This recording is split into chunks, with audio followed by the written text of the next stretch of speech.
I want to talk about what John Lynch said on the radio. This somehow like went under the radar for me. I didn't really see it. He said it on the radio, and I don't always listen to his radio interviews. Clearly, I should. This dude went on, what was it? I think it was KNBR a couple of days ago. He says, this is the quote, "It's not somewhere where we want to be again, but we're here this year. Can't believe we're here, but we are. And we have to accept that. We have to learn from it. This is the key part. We can't just chalk it up to there were a lot of injuries." I'm going to read that one again.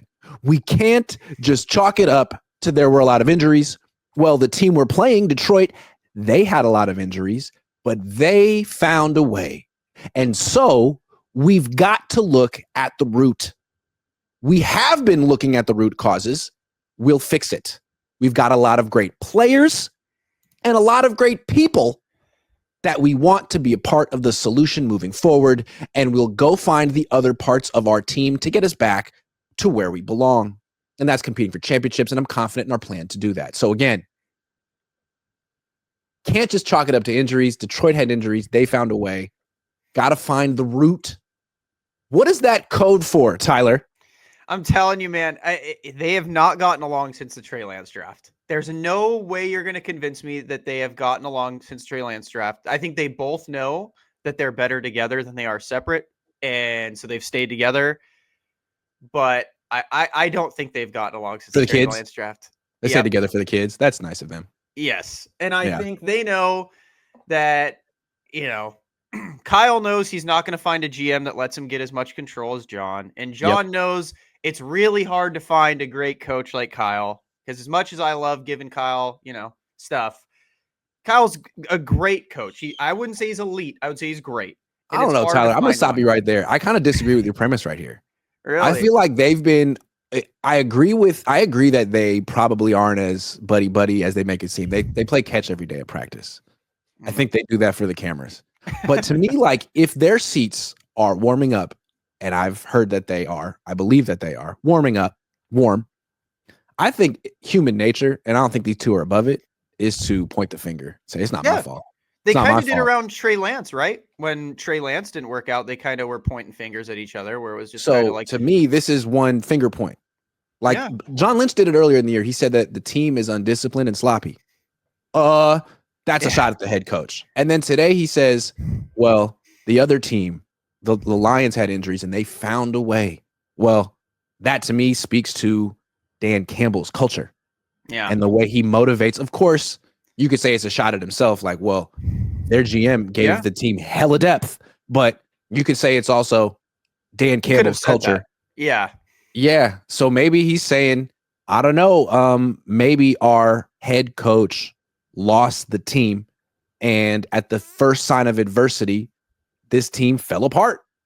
Because we're talking root causes here. And that sounds like, I don't know if he feels like Kyle lost the team, but root causes? Yeah, root causes that was the highlight word to me, was we're identifying the root causes and we have a plan in place. Like, that to me were two big phrases that like, it was surprising me that no one blew. I was like, why is no one talking about this? And John Lynch literally already said, I know what's going wrong and I am going to fix it this offseason. Like, I am going to fix it. He also says we have a lot of great players and a lot of great people. He did not use the C word, which is coach. He didn't say we have a lot of great coaches. You're right. He said players and people, which could be, he went to Stanford. He's precise with his words. That could be, he could be talking about the front office. He could be talking about Tariq Ahmad. He could be talking about Jed York. He could be talking about Parag Marathe. I don't know. But it sounds like he's looking at this team being like, you know what? We lack something. Maybe Kyle doesn't have the emotional component. Maybe his scheme is passe. Who knows? I'm projecting onto John Lynch, but what he said in public was ominous. I'm going to fix this. That's what he said. He didn't say we're going to fix it. He didn't say Kyle's going to fix it. John Lynch am going to fix this. Yes. Which, in my opinion, it's like, okay, this is crazy projection. I don't see this happening, but is there a world where he maybe does just go, you know what? I kind of like Ben Johnson. I like what he was able to do when his entire team around him was injured. Obviously, the offense. And I could get him.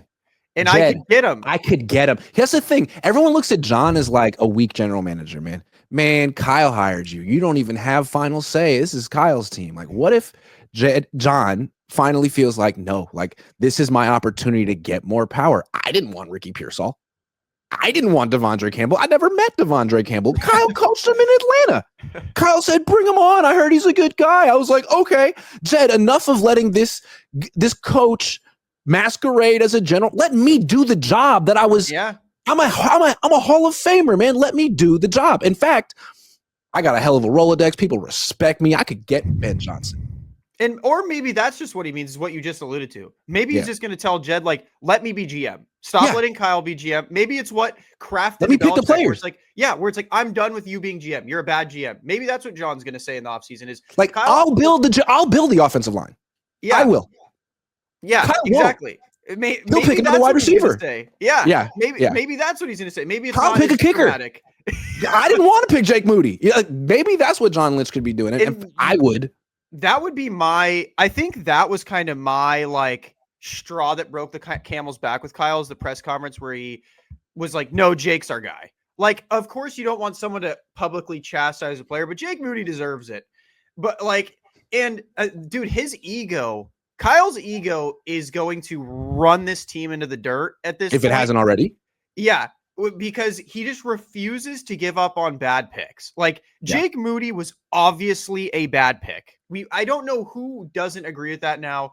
Letting Robbie Gould go for this dude was awful. It was a bad pick. Like he also making bad picks or good picks and then playing vets over young guys relentlessly. Like you played Devondre Campbell over D Winters all year. Why? You did that, Kyle. The second CMC comes back, he's obviously not 100%. Jordan Mason's getting 2-3 carries a game. Why? He was, and like these last two games, rusher. I bet they're going to play young guys because you have to at this point. But like, why did it take this long? And I'm just assuming they'll play Jacob Cowing the last couple of. They may not. Yeah. But that kind of stuff. He was one of the more promising rookies in preseason and never got a shot because Kyle said he wasn't ready. But Chris Conley's ready. Okay. Also, why isn't Pearsall starting to get like when this is what I'm looking for with Kyle's. Like his stubbornness is insane. Why? And that's one thing Andy's great at is like, if something's not working, like Kadarius Toney, he's not going to just be like, no, Kadarius Toney's our number one. That's what Kyle would do. He'd be like, no, I trust Kadarius Toney. He had a punt return in the Super Bowl. That's our guy. Whereas like, it's obvious with Debo, at least he wasn't on it this year. Why not give Pearsall some of his routes? Why not try Pearsall on some of those routes? Why not try Cowing? At some point, please God, and he hasn't done it. Maybe he'll do it the last couple games, but why is it taking when our season is over to finally acknowledge, all right, yeah, now we can realize Debo was not that great this year. Like, I don't want to wait this long. And I think that's also some of the root cause. Like maybe get an OC. Let's hire maybe an OC that is at least there for Kyle to bounce ideas off of. Like, because I don't think McDaniel was as big of a proponent in Kyle's offense as people want to say, but I think he was a great sounding board for Kyle so that he could have someone to talk to about offensive ideas. To me, Kyle uses injuries as like a lifesaver, like a life vest. It is, he clings to that excuse. It's like, hey man, yeah, I'm 6 and 9, 10, 11, whatever. But like we had a lot of injuries this year. And John Lynch publicly is saying, you don't get that excuse. Don't care. Yeah. You don't get that excuse. And there is a root cause. And to me, that is code for the culture is messed up here. And I think we all can see it. Yeah. You got a player quitting on you. Did Kyle go over and handle it? No, John Lynch did. Yeah. So the culture's messed up. Everyone knows it. Everyone can see it. One person's responsible for it. John Lynch has identified it. But if Kyle Shanahan can't fix the culture, and I'm guessing he'll get another year to do it, yeah, they've identified the issue, and they've identified the guy who has to fix it.